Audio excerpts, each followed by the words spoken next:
গাছেতে কত সিল্লে হয়েছে, চল আমরা সিল্লে পেড়ে নিয়ে যাই, গিয়ে মাকে বলবো যে সিল্লের আচার বানাতে। ঠিক আছে, দাঁড়া সিল্লেতে পারি। দেখ অনেক সিল্লে পড়তেছে, গুঁড়ো গুঁড়ো গুঁড়ো, গুড়ি গুড়ি না,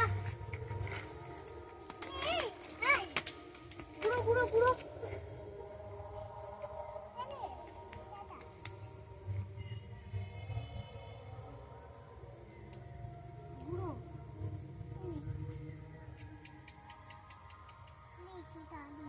দাদা কত ছাড়ি দিয়ে পালিয়ে গেল, এবার আমি গুড়ি ফেলিয়ে গুলো।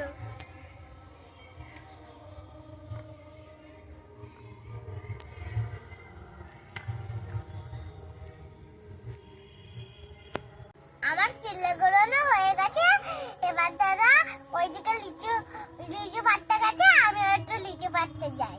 চলো দাদা, দাদা কি রে? সিলেগুলো রাখ, চল আমরা লিচু পারি। হ্যাঁ খুব ঝড় বৃষ্টি, জলদি পার দাদা।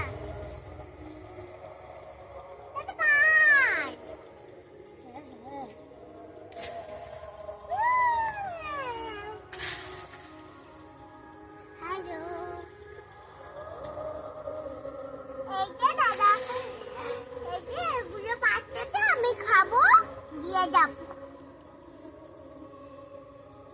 তো হ্যালো বন্ধুরা, এই দেখেন আমাদের এখানে আম গাছ আছে, চলেন এখানে আছে না, আমরা যেতে পারি না। এটা কুমড়ো হয়েছে, এই কুমড়োটা আরো বড় হয়ে গেলে তারপরে দেখানো হয়। এইটা আমাদের আম।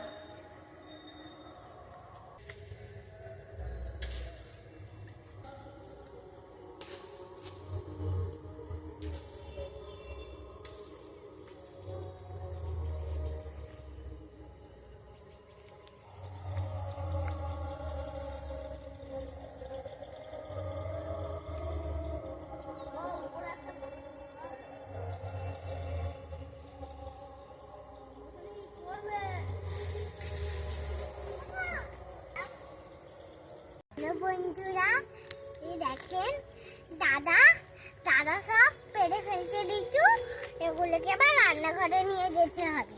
চলো হাই তোমার ঘাটে যা, আমি মায়ের কাছে যাই। ও মা দেখো আমি কত সিদ্ধে করেছি, আচার করো। এত সিদ্ধে পেরেছিস? গাছে তো অনেক সিদ্ধে হয়েছিল, সব কি পড়ে গেছে সরে? দেখুন বন্ধুরা, এরা দু ভাই বোনে কত সিল্লে পেরে ফেলেছে, আবার বলছে আচার বানিয়ে দিতে হবে। চলুন তাহলে এদেরকে মিষ্টি মিষ্টি আচার বানিয়ে খাওয়াই।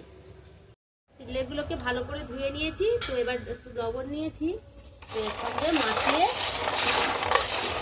1 ঘন্টার মতো রেখে দেবো, তারপরে বানাবো। সেটা একটু জল ধরে যাক, এটা শাক মাখানো, তারপরে আচার বানাবো। দেখুন বন্ধুরা, আমি এখানে কড়াইতে ফোড়নের জন্য এখানে 5 ফোড়ন আর শুকনো লঙ্কা দিয়েছি 2টো। আর এবার এরপরে সিল্লেগুলো দেখুন কতটা জল বেরিয়ে গেছে, তখন অল্প নুন দিয়েছিলাম, তো অনেকটাই জল বেরিয়ে গেছে এ থেকে, ঘন্টাখানেক রাখা ছিল। তো এবার দেখুন এর মধ্যে কিন্তু আমি আরও একটু হালকা করে একবারে লবণ দেবো।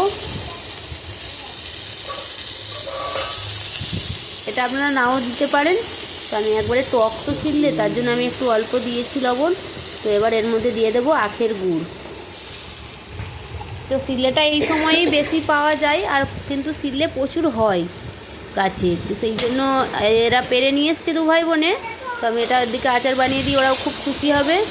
দেখুন আখের গুড় দিয়ে ভালোভাবে কিন্তু নেড়ে, এটা গুড়টা গলে গেলে খানিকক্ষণ কিন্তু ফুটাতে হবে। এভাবে নাড়তে নাড়তে গুড়টা কিন্তু গলে যাবে। দেখুন গুড়টা পুরো গলে গেছে, তো এটা এদিকে ফুটে যাক। তো আমি এদিকে একটা এতে দেওয়ার জন্য মশলা বানিয়ে নিই। দেখুন এতে দেওয়ার জন্য আমি নিয়েছি এখানে মৌরি, ধনে আর জিরে নিয়েছি। আপনারা চাইলে গোলমরিচও দিতে পারেন, তো বাচ্চারা তো খাবে, তার জন্য গোলমরিচ আমি দেবো না। মশলাটা ভেজে ওদিকে গুঁড়ো করে নিই। আর এদিকে দেখুন এই যে ফুটেও গেছে, আর অনেকটা রস কমে গেছে গুড়। আর হচ্ছে এর মধ্যে এবার দেখুন যে মশলাটা আমি গুঁড়ো করে রেখেছিলাম এটা ওর মধ্যে দিয়ে দিলাম। এটাও এবার 5 মিনিট মতো ফুটিয়ে নিলেই কিন্তু তৈরি হয়ে যাবে আমাদের সিলের আচার। টক টক মিষ্টি মিষ্টি, দেখুন কতটা লোভনীয় দেখতে হয়েছে, খেতেও কিন্তু দারুণ। আর এইভাবে বানাবেন, বাচ্চাদেরও খুব ভালো লাগবে। আর আমার এই রেসিপি যদি ভালো লাগে সিলের আচার, অবশ্যই বন্ধুরা একটা শেয়ার করবেন।